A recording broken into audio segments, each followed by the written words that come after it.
ఈ చిట్టితెర పేరు అక్షర గోపనపల్లి. వీళ్ళది సంగీత నేపథ్యం ఉన్న కుటుంబమే కాదు, తల్లిదండ్రులు సింధూర సాగర్ల ప్రోత్సాహం మేరకు ఈ చిన్నారి సంగీతంలో రాణిస్తోంది. తమ కుమార్తెను ఒక సింగర్ గా చూడాలనుకున్నారు. ఆ మేరకు అక్షరకు సంగీతంలో తర్ఫీదిప్పించే ప్రక్రియకు శ్రీకారం చుట్టారు. చిన్నారి కూడా సంగీతంపై మక్కువ చూపడంతో సరిగమలను పట్టుపట్టేస్తూ ప్రదర్శనలు కూడా ఇస్తోంది. అమ్మా నాన్నల ప్రోత్సాహంతో 3 ఏళ్ల వయసు నుంచే పాడడం మొదలుపెట్టింది. కేవలం పాడటమే కాదు, తన పాటలతో శ్రోతలను మెప్పిస్తోంది. అక్షర తల్లిదండ్రులు అమెరికాలో స్థిరపడ్డారు. అక్కడే పుట్టి మన భారతీయ మూలాలు దక్షిణ భారత సంగీతంలో ప్రావీణ్యం సాధించింది. అమెరికాలోని తన గాత్ర మాధుర్యాన్ని వినిపిస్తూ పెరుగుతోంది.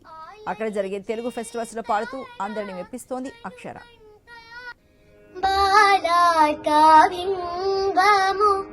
ఫలమణి పాటిన ఆలరి చేతాల హనుమంత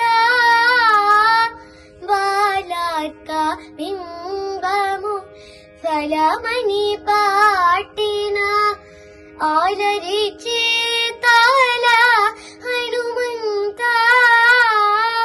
మాలాక బింబము ఫలమణి పాటిన ఆలరి చేతాల